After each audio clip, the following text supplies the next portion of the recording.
देखिए, राहुल गांधी जी ने एक बात तो साबित कर दी कि जो बीजेपी की तीसरी बार सरकार बनी है वो वोट चोरी से बनी है। और देश की जनता भी ये बात समझ चुकी है कि बीजेपी ने चुनाव आयोग के साथ मिलकर के वोट चोरी करके इस देश की सत्ता को हथियाने का काम किया है। आज राहुल गांधी जी ने जो डाटे दिए हैं दोनों पीसीज में, उनमें राहुल गांधी जी ने ये बताया है कि कैसे एक बेडरूम में 80-80 वोट आ गए, कैसे एक सोसाइटी में 40-40 हज़ार वोट आ गए। और आज जो राहुल गांधी जी ने पीसी में बताया है उसमें ये क्लियर हुआ है कि एक विधानसभा से विपक्ष के, कांग्रेस के लगभग 6,000 से ज़्यादा वोटों को एक फर्जी सॉफ्टवेयर के जरिए काटा गया है, ओटीपी के जरिए काटा गया है। और टारगेट किसको किया है? उस उनको जो ज़्यादातर जहां विपक्ष के वोटर हैं। और राहुल गांधी जी ने जिस तरीके से बताया है कि कैसे एसआईआर के नाम पे चुनाव आयोग बीजेपी के साथ मिलकर के जैसे बिहार में हुआ 65 लाख वोटों को उस लिस्ट से बाहर कर दिया गया, किसी को मरा हुआ घोषित कर दिया गया, किसी को आतंकी घोषित कर दिया गया। तो राहुल गांधी जी ने पूरी डिटेल्स में इसको बताया है। दूसरा, बीजेपी के लोग और चुनाव आयोग के लोग एक दूसरे के प्रवक्ता बने हुए हैं। चुनाव आयोग ये नहीं बता रहा कि राहुल गांधी जी ने जो आरोप लगाए हैं ये आरोप किस तरीके से लगाए हैं, इनके पीछे सच्चाई क्या है। लेकिन चुनाव आयोग राहुल गांधी जी से शपथ पत्र मांगता है। वही प्रेस कॉन्फ्रेंस जब बीजेपी के अनुराग ठाकुर करते हैं, राहुल गांधी जी ने जो बताया, अनुराग ठाकुर से कोई शपथ पत्र नहीं मांगा गया। उसके बावजूद चुनाव आयोग ये बता नहीं पा रहा कि राहुल गांधी ने जो आरोप लगाए हैं वो उनके पीछे क्या कारण है, क्या सच्चाई है।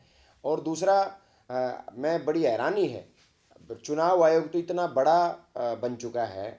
सुप्रीम कोर्ट जो इस देश की सर्वोच्च न्यायालय है, इस देश की अंतिम उम्मीद है, जब सत्ताएं तानाशाही की ओर बढ़ जाती हैं तो सुप्रीम कोर्ट हमारी आखिरी उम्मीद है। सुप्रीम कोर्ट ने कहा कि आधार कार्ड 12वां कागज है और जिनके पास आधार कार्ड, वोटर कार्ड है, वो इस देश के नागरिक हैं, आप उनको वोटर लिस्ट में रखिए। तो चुनाव आयोग सुप्रीम कोर्ट को ये कहता है कि किस आदमी को हमने वोटर लिस्ट में रखना है, किसको नहीं रखना, ये हमारी मर्जी है, आप आदेश मत दीजिए। तो आज देश की जनता जान चुकी है कि भाई हालात क्या हैं, और देश की जनता ये जान चुकी है कि जो वोट चोरी है वो चुनाव आयोग बीजेपी के साथ मिलकर करने का काम कर रहा है। एसआईआर को लेकर इम्प्लीमेंट की बात हो रही है हरियाणा में, क्या कुछ दिशा निर्देश दिए गए हैं? कल ही कांग्रेस पार्टी ने अपने बीएलएज नियुक्त कर दिए हैं। और जैसे जहां विधायक हैं 37 सीटों पे, उन पे विधायक को नियुक्त किया गया है। जहां विधायक नहीं है उनका जिला अध्यक्ष आज नाम फाइनल करके बीएलएज नियुक्त कर देंगे। और जो बिहार में हुआ वो 100% हरियाणा में हम नहीं करने देंगे। और हमारी नज़र है एक एक वोटर के ऊपर, पूरी वोटर लिस्ट के ऊपर, कि चुनाव आयोग बीजेपी के साथ मिलकर के जो काम, क्योंकि लोकसभा चुनाव और विधानसभा चुनाव में वोट चोरी जो की गई, बाद में जब पूरे विपक्ष को, पूरी देश की जनता को पता चला, रोज आंकड़े राहुल गांधी जी लेके आ रहे हैं, हरियाणा के ऊपर भी राहुल गांधी जी बहुत जल्द प्रेस कॉन्फ्रेंस करके बड़े बताएंगे कि किस तरीके से हरियाणा से वोट चोरी करके सत्ता चुराई गई है, लोकतंत्र चुराया गया है। तो हरियाणा में हमारी नज़र है और आज पार्टी ने सभी की नियुक्तियां कर दी हैं। अभय चौटाला निरंतर आरोप लगा रहे हैं और उन्होंने कहा कि एक ऐप भी वो लॉन्च करने जा रहे हैं जिससे डायरेक्ट वो लोगों से जुड़ेंगे। और वो कह रहे हैं कि आज जो स्थिति है हरियाणा के अंदर सही नहीं है, वो उनके साथ मिलकर के उस ऐप के जरिए जुड़ करके लोगों की समस्याओं को हल करेंगे। अभय सिंह चौटाला जी का जुड़ाव तो बीजेपी से है। ऐप जारी करने की उनको ज़रूरत ही नहीं, वो तो ऑलरेडी बीजेपी से जुड़े हुए हैं। तभी तो वो सुबह शाम चौधरी भूपेंद्र सिंह हुड्डा को टारगेट करते हैं, कांग्रेस को टारगेट करते हैं, बीजेपी का तो नाम भी नहीं लेते हुए एक बार भी।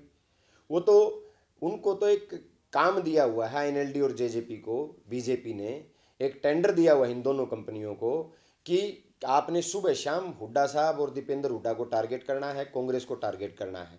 आप हैरानी देखिए, जेजेपी अपना दफ्तर प्रदेश कार्यालय बनाती है रोहतक में, बीजेपी अपना प्रदेश कार्यालय बनाती है रोहतक में, नड्डा साहब आए रोहतक में, नायब सैनी जी कोई प्रोग्राम करें रोहतक में, अमित शाह आए रोहतक में, और अभय सिंह चौटाला घर ढूंढ रहे हैं रोहतक में, अभय सिंह चौटाला जी रैली कर रहे हैं रोहतक में।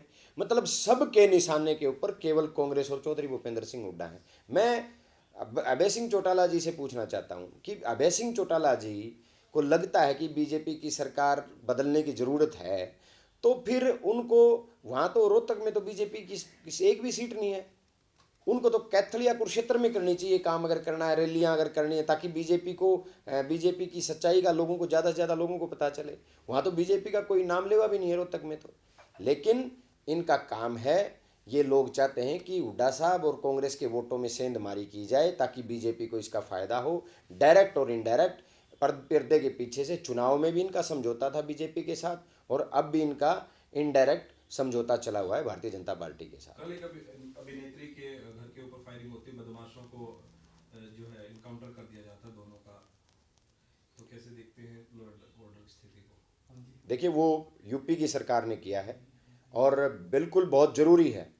अगर अपराध को कम करना है तो अपराधियों को सज़ा दिलानी पड़ेगी। अपराधियों को, जब अपराधी किसी आम घर के या किसी व्यापारी को या किसी अभिनेता के ऊपर या किसी नेता के ऊपर या किसी आम जनता के ऊपर टारगेट करने का काम करते हैं, तो पुलिस का काम है कि उनको आप टारगेट करने का काम करो।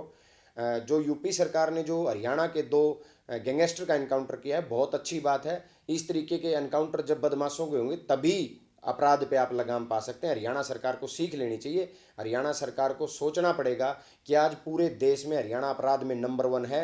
वो आपकी नाकामियों की वजह से यहाँ की भी पुलिस को खुली छूट दी जाए, कि यहाँ की पुलिस को छूट दी जाए सरकार की तरफ से कि कोई अपराधी अगर अपराध करने का काम करेगा तो पुलिस उसको उसकी सज़ा देने का काम ऑन द स्पॉट करेगी।